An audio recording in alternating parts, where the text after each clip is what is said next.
Muy buenas noches, comunidad. Gracias por dejarnos llevar ustedes los siguientes encuentros con lo paranormal, los siguientes relatos macabros, inexplicables. Esperamos que los disfrutes, pero antes de iniciar te recordamos que si no lo has hecho, es muy importante que te suscribas a este espacio para que no te pierdas ni un solo nuevo episodio. Mi nombre es Uriel Reyes, te saludo desde una muy lluviosa Ciudad de México. Te pido que apagues la luz y te dejes llevar por los siguientes relatos de la noche.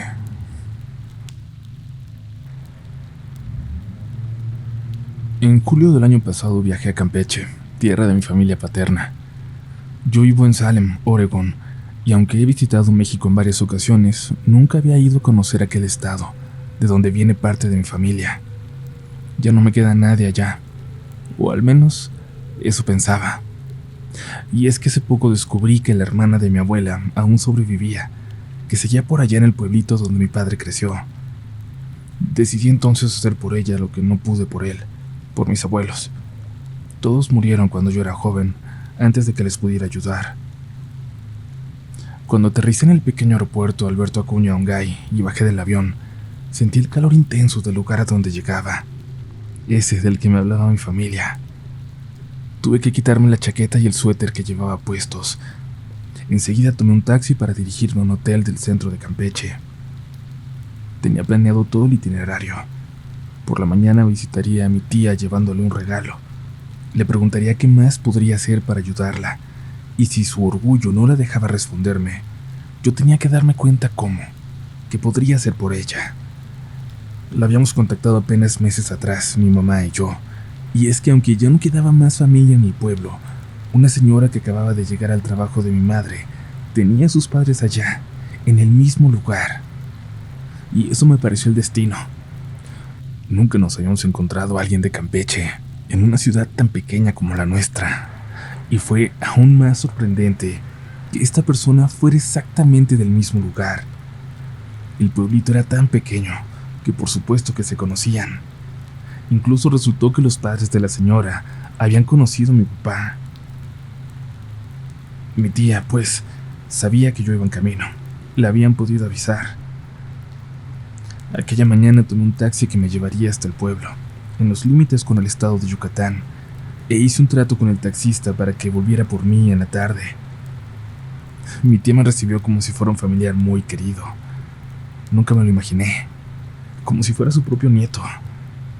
Ya había preparado un gran desayuno y había llamado a sus amistades más cercanas para que me fueran a conocer. Sus hijos y sus nietos hacía mucho tiempo que no la visitaban.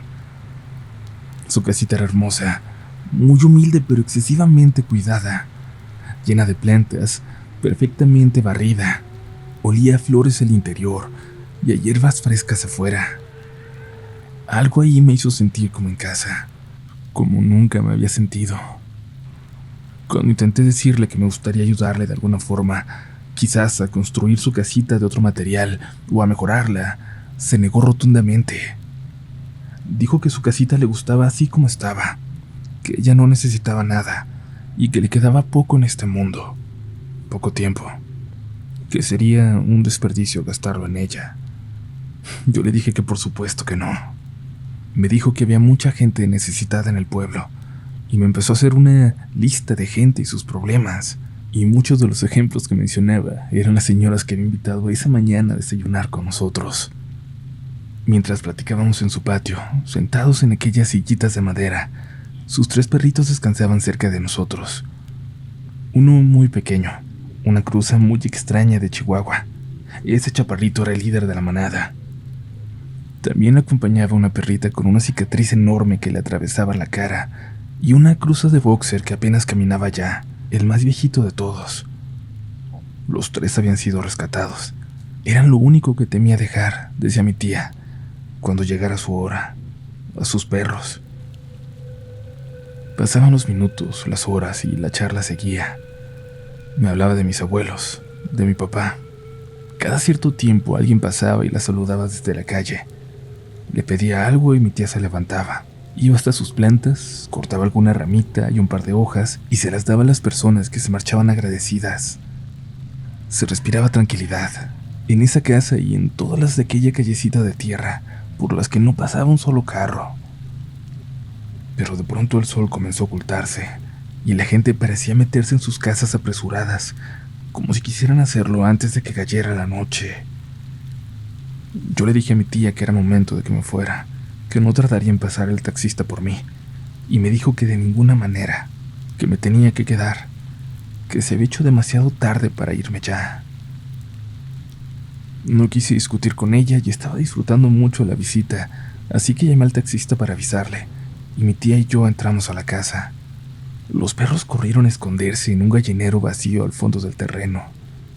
Antes de cruzar aquella puerta, me di cuenta de que no se escuchaba un solo sonido a lo lejos. Coches, animales, gente, nada. Hasta los pájaros habían dejado de cantar. Entré con mi tía. Cerró muy bien las ventanas.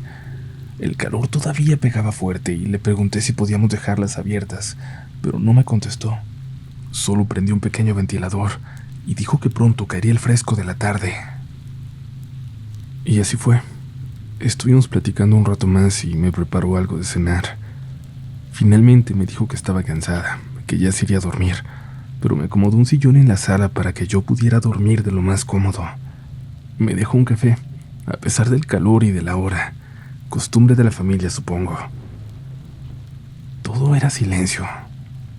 Mi barrio en Salem es tranquilo, pero el silencio de este pequeño pueblo era completamente distinto. Y esa calma no era para nada tranquilizante. Era como si supiera, aunque nadie me lo había dicho, que todos entraban en sus casas para esconderse de algo que estaba allá afuera. Intenté dormir.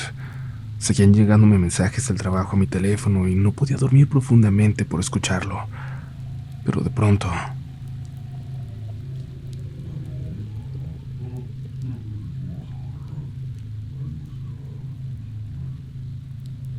escuché voces afuera, primero lejanas en la calle, luego como si estuvieran justo ahí detrás de la puerta, en las sillas donde horas antes habíamos pasado la tarde charlando mi tía y yo.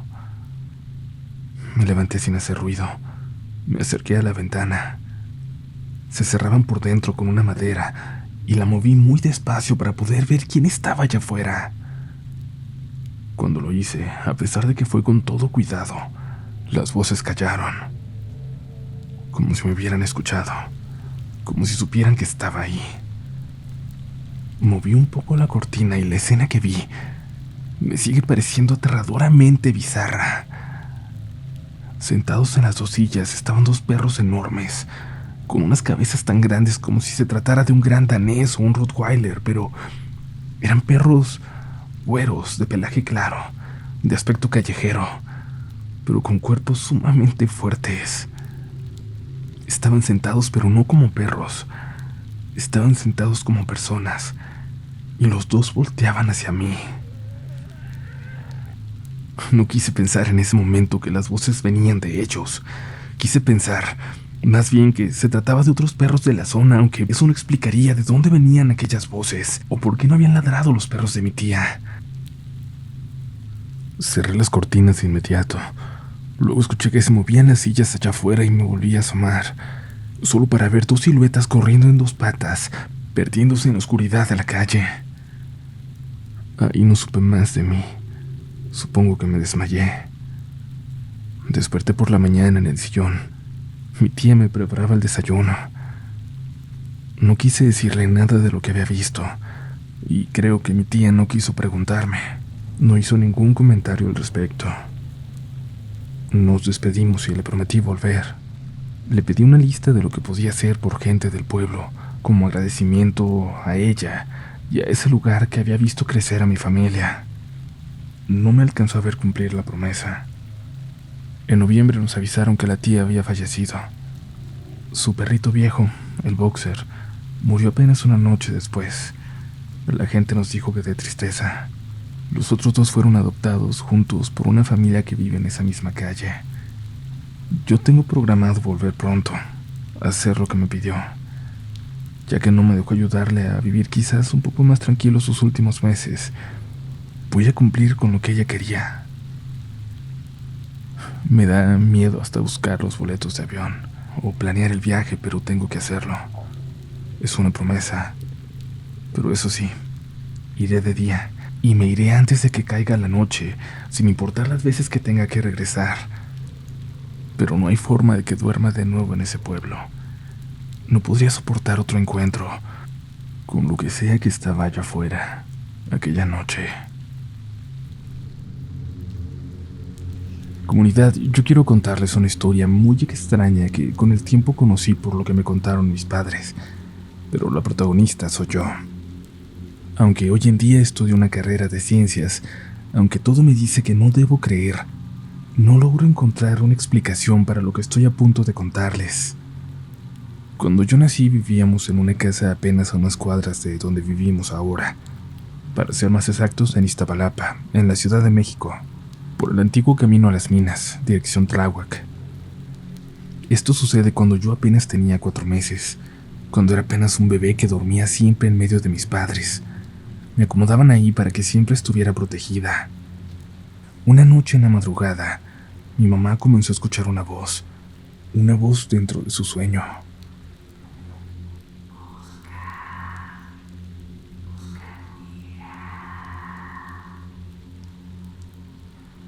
Mi mamá, aún dormida, movió su mano hacia mí para asegurarse de que estuviera bien, pero no me sintió. Intentó despertar, pero no podía. Le era sumamente difícil. Eso era raro, pues ella es de sueño extremadamente ligero, pero aquella vez no fue así. Algo la mantenía dormida. Un peso parecía presionarla contra la cama. Al final logró despertar y llamar a mi padre. Le preguntaba si me había llevado de su lado, pero él no respondía. Seguía dormido y por más que mi mamá lo sacudía, no se podía despertar. Prendió la luz y lo movió de tal forma que logró despertarlo. Le dijo que la bebé no estaba, y me comenzaron a buscar por todos lados hasta que me encontraron debajo de la cama, en medio de esta. Mi mamá me vio reflejada en el espejo que tenía en la puerta del ropero. Me sacaron de ahí de inmediato. Yo no podía gatear, ni siquiera me podía sostener sola. No podían explicarse cómo había llegado allá abajo, sin llorar, sin hacer un solo ruido. Mi mamá empezó a revisarme para ver que estuviera bien, y mi papá de los nervios se solía fumar. Dijo que de pronto sintió una necesidad insoportable de hacerlo. Pero no pasó un minuto cuando estaba de vuelta en la recámara, pálido, como si acabara de ver un fantasma, como si acabara de ver algo terrible. Mi mamá le preguntó qué pasaba, qué había visto, y él le respondió que vio un bulto en el techo, algo que parecía un pájaro enorme, pero que luego se puso de pie para demostrar que era del tamaño de una persona. Salió de ahí de un salto enorme que parecía que se fue volando. Lo primero que hizo mi mamá por la mañana fue ir a contarle a su madre, a mi abuelita.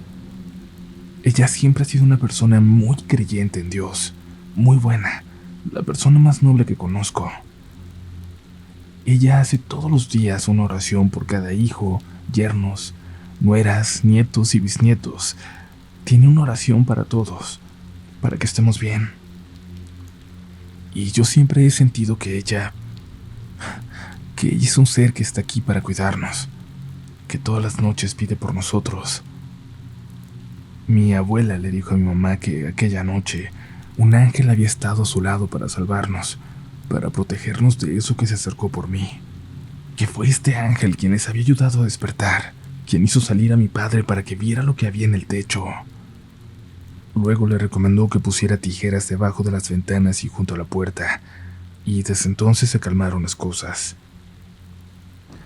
Hasta la fecha mi mamá no encuentra una explicación para lo que sucedió esa noche, para lo que vio mi padre. Muchas gracias por su atención. Y gracias a ti porque no todo mundo logra terminar un episodio de Relatos de la Noche, menos en noches de tormentas como esta. Recuerda visitar nuestro sitio web rdlnoficial.com y seguirnos en nuestras redes sociales, también rdlnoficial en todas partes. Las mías, por si quieren, ya lo saben, no siempre tratan de terror y se van a asustar con lo que hay en Instagram, pero son Upolch en todas las plataformas, y aunque son mucho más personales, siempre termino hablando de una o de otra forma de relatos de la noche. Que por cierto, es hora de continuar con ellos porque aún nos quedan 2 historias más. Una que la van a disfrutar todavía más, si en donde están también está lloviendo. Esperamos que les agraden.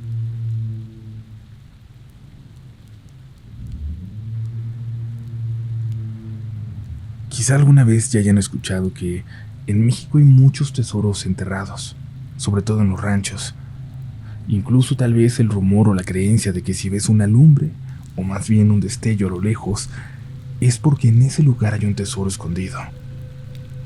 Mi abuelo le contaba a mi papá que en la época de la Revolución muchos escondían lo poco o mucho que tenían enterrándolo, cerca de su casa o en los barrancos. Él creció en un pueblo del norte de Tamaulipas. La mayoría de los hombres se fueron a pelear en la Revolución, y los bandidos asaltaban aprovechándose. Hacían fechorías y la gente vivía con miedo. Luego la Revolución acabó. Aquella violencia acabó. Pasaron algunos años y empezó entonces una extraña fiebre del tesoro. Donde quiera se veían luces, lumbre salir del suelo, decían, y luego resultaba que sí habían encontrado un jarrito con monedas de plata, algunos centenarios, un cofrecito, joyas, etc.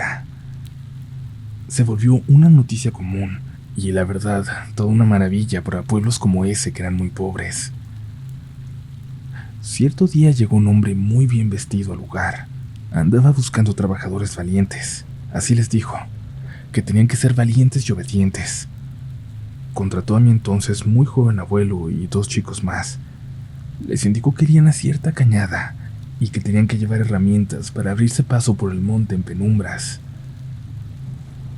El grupo de jovencitos se preparó, guardó el secreto y un día después estaban listos para esa aventura. Acudieron al lugar que habían previsto y avanzaron hacia el monte. Por allá en lo alto, empezaron a romper ramas con sus herramientas para adentrarse en la cañada. Era un lugar muy en medio del monte, por el que pasaba un arroyo seco que, con las lluvias, se había convertido en pantano. O al menos por ese entonces, porque ahora ya se secó. Ya no quedan rastros de lo que fue. Para su suerte, en ese momento era época de sequía. Abrieron un claro y el señor que los contrató entró y sacó una especie de librito. Pronunció unas palabras que ni mi abuelo ni los jóvenes entendieron.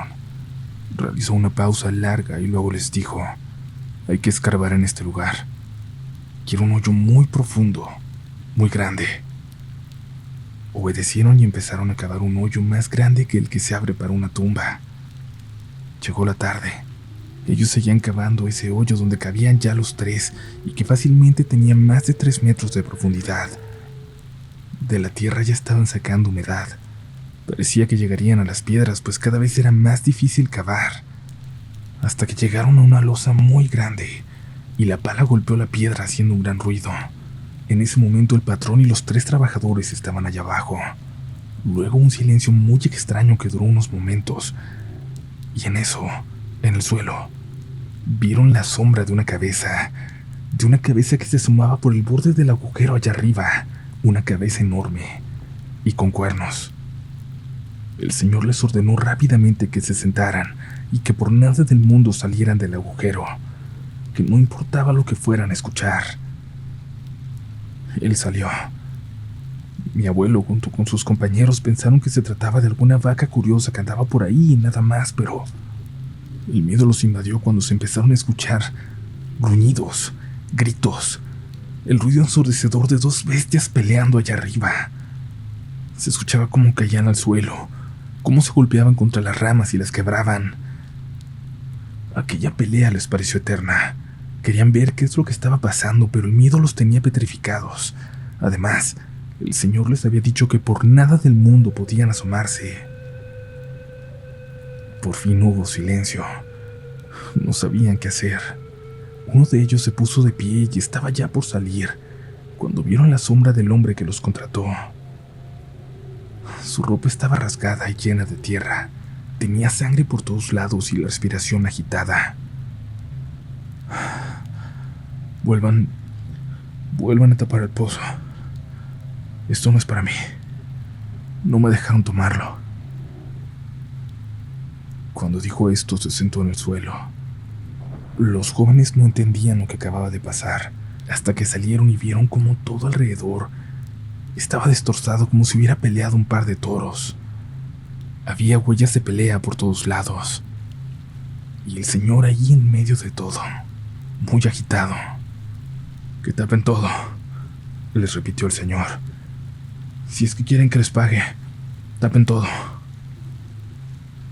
Empezaron a llenar el pozo de tierra, y una vez cubierto, el señor acomodó unos leños, encendió una fogata y tomó su librito de nuevo.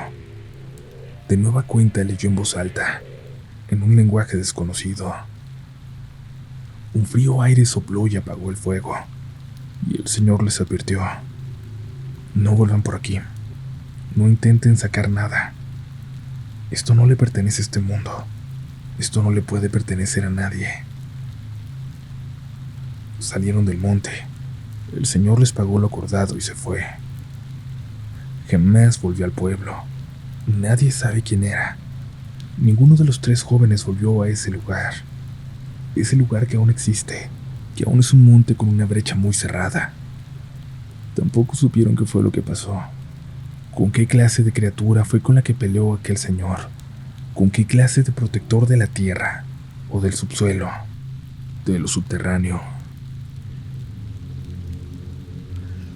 Quiero compartirles una historia muy pequeña, algo que en noches de lluvia tan fuerte como esta aún recuerdo. Tiene que ver con una frase que nos decía mi abuela allá en el rancho: «Nunca reces en medio de una tormenta». Ella era muy religiosa y nunca nos explicó la razón de aquella advertencia. Sin embargo, creo que la descubrimos nosotros, mis primos y yo, cuando visitamos la casa de la abuela, años después de que ella había muerto. Estábamos pequeños los 6. El más chico habría tenido unos 9 años y yo, que era el mayor, apenas 13. Era la primera vez que nos reuníamos todos desde que ella ya no estaba. Cuando murió, todos nos fuimos del pueblo. Nuestros papás andaban unos trabajando y otros ayudando en la iglesia para las fiestas del pueblo, la razón por la que estábamos ahí. Y mis primos y yo nos quedamos jugando ahí, en la casa de la abuela. De repente se soltó una lluvia intensa, terrible, que nos hizo correr a refugiarnos dentro de la casa, aunque no había luz porque estaba deshabitada. Prendimos velas. Se hizo tarde y una de mis primas comenzó a rezar, como acostumbraba cada tarde. Por alguna razón, mi primo, el más chiquito, le dijo lo que siempre decía la abuela: «Nunca reces en medio de una tormenta». Mi prima se rió. Le dijo que él no era la abuelita. «Ni siquiera sabes por qué lo decía».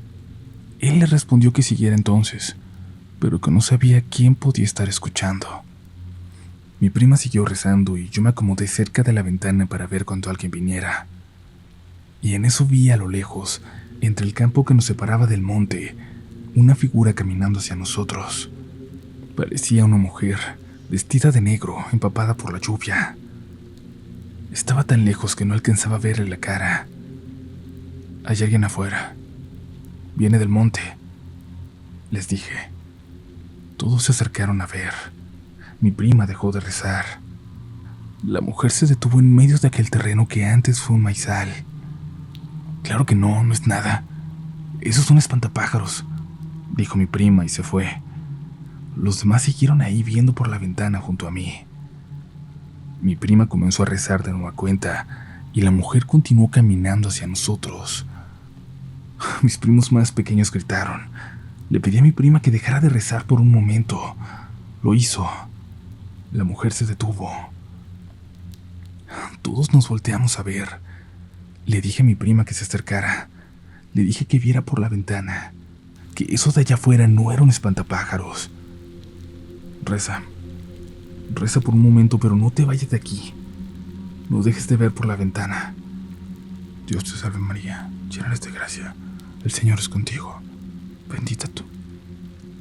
Mi prima se dio cuenta de que mientras estaba rezando, mientras dijo aquella frase, la mujer avanzó, para detenerse en el momento exacto en el que ella volvió a guardar silencio. La lluvia se volvió tan intensa que ya no nos dejaba ver a aquella mujer en medio del campo, aquella mujer sin rostro. Mi prima guardó silencio el resto de la noche. No le dijimos nada a nuestros papás, al menos no que yo sepa.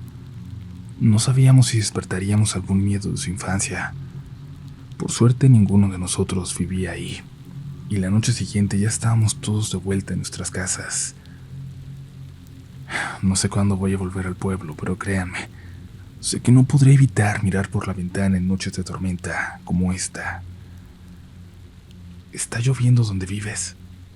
¿Te animarías a mirar por ella? Quizás esto es una leyenda local, pero ¿por qué no lo pones a prueba? Quizás pase algo si rezas en este momento. Quizás rezar es lo único que nos queda.